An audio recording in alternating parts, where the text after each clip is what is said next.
नमो भगवते वासुदेवाय नमः। ओम नमो भगवते वासुदेवाय नमः। ओम नमो भगवते वासुदेवाय नमः। देवी ओम सज्जनों, गोस्वामी तुलसीदास जी महाराज द्वारा विरचित श्री रामचरितमानस के बाल कांड में निहित कतिपय प्रसंग आपके समक्ष प्रस्तुत करने हेतु उपस्थित। मानस प्रणेता गोस्वामी जी महाराज ने मर्यादा प्रभु पुरुषोत्तम प्रभु श्री राम की लीलाओं का गान श्री रामचरितमानस में प्रस्तुत किया है। प्रभु श्री राम अयोध्या नरेश महाराज दशरथ के भवन में प्रकट हो गए हैं। उनकी बाल लीलाएं आरंभ हो चुकी हैं। माता कौशल्या के अनुरोध पर वे अपना विराट स्वरूप त्याग कर बाल स्वरूप में लीला कर रहे हैं। संपूर्ण अवध नगरी में आनंद परमानंद की अनुभूति हो रही है।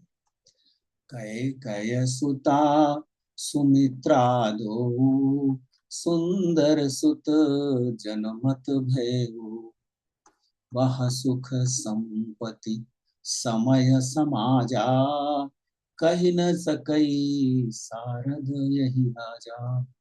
कैकेयी और सुमित्रा महाराज दशरथ की इन दो रानियों ने भी सुंदर पुत्रों को जन्म दिया है। उस सुख संपत्ति समय और समाज का वर्णन सरस्वती और सर्पों के राजा शेष जी भी नहीं कर सकते हैं। मर्यादा पुरुषोत्तम प्रभु श्री राम जन्म नहीं लेते हैं, वह अवतार लेते हैं, प्रकट होते हैं, क्योंकि वह परम ब्रह्म परमेश्वर है। उनके अतिरिक्त उनके अंशावतार श्री शेषनाथ, लक्ष्मण जी महाराज, भरत जी और शत्रुघ्न जी, वह सभी माताओं के उदर से जन्म लेते हैं। अवधपुरी सोहई यही भांति, प्रभु ही मिलन आई जनु राती, देखी भानु जनु मन सकुचानी, तदपि बनी संध्यायन मानी। अवधपुरी इस प्रकार शोभायमान है मानो रात्रि अपना अंधकार त्याग कर श्री हरि से मिलने आई है और सूर्य को देखकर सकुचा गई है, किंतु फिर भी मन में विचार कर वह मानो संध्या का स्वरूप धारण कर रह गई है। अगर धूप बहु जनु अंधियारी, उड़ई अबीर मनहु अरुनारी, मंदिर मणि समूह जनु तारा, नृप गिह कलश सोइंदु दारा। अगर की धूप का बहुत सा धुआं मानो संध्या रूपी अंधकार के समान प्रतीत हो रहा है, और जो अबीर उड़ रहा है वह उसकी ललाई है। महलों में जो मणियों के समूह है वह मानो तारागण है।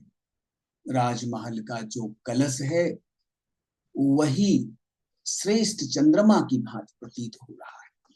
भवन वेद धुनि अति मृदुबानी, जनु खग मुखर समय जनुसानी, कौतुक देखी पतंग भुलाना, एक मास ते जात न जाना। राजभवन में जो भी कोमल वाणी से वेद ध्वनि हो रही है वही मानो समयानुकूल सनी हुई पक्षियों की चहचहाहट है।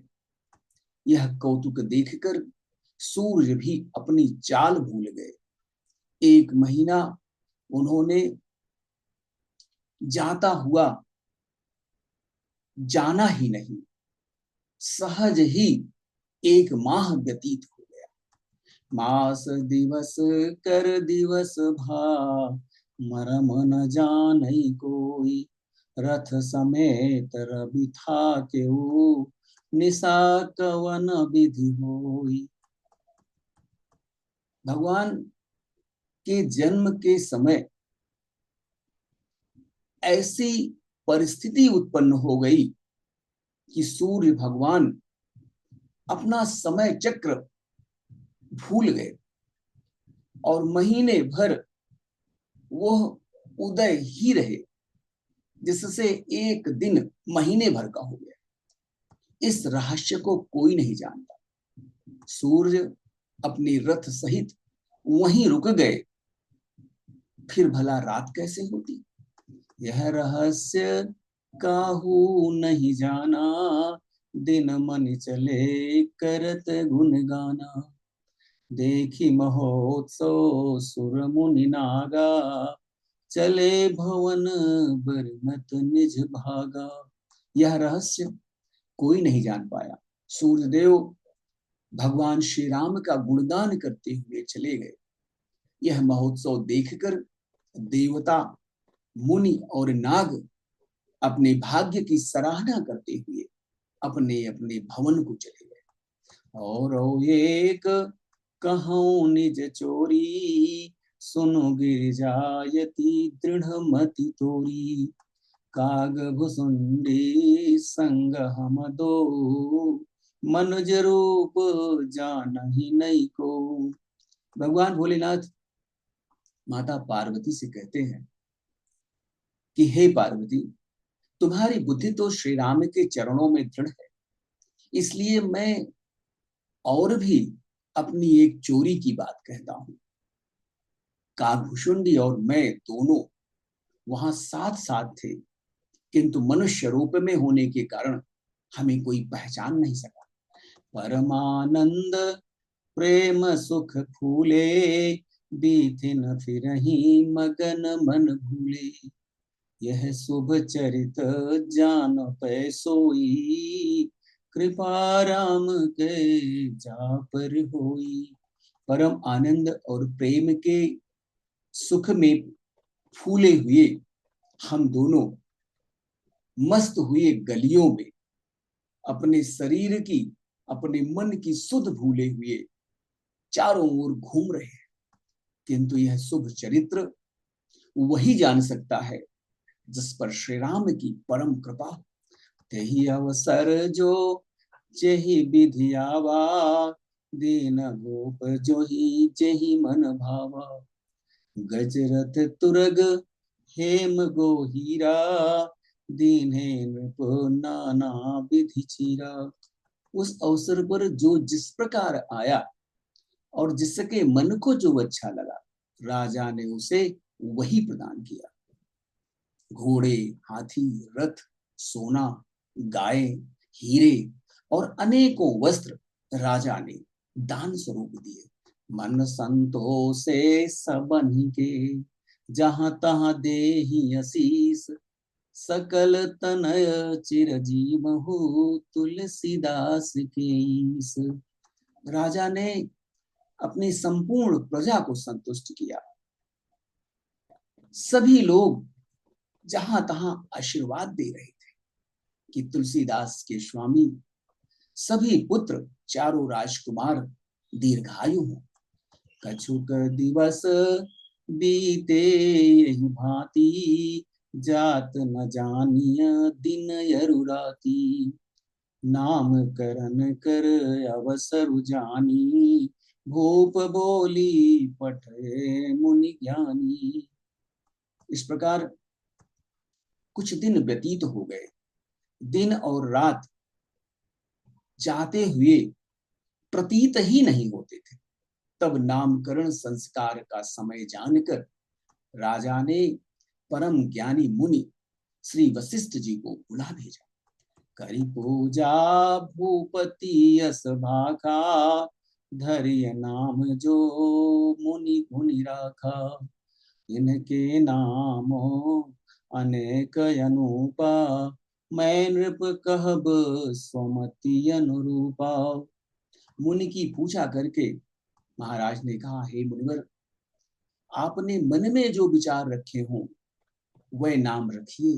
मुनि ने कहा, हे राजन, इनके अनेकों नाम हैं और सभी नाम अद्वितीय हैं, फिर भी मैं अपनी बुद्धि के अनुसार इनका नामकरण करूंगा। जो आनंद सिंधु सुख राशि, सी करते त्रैलोक सुपासी।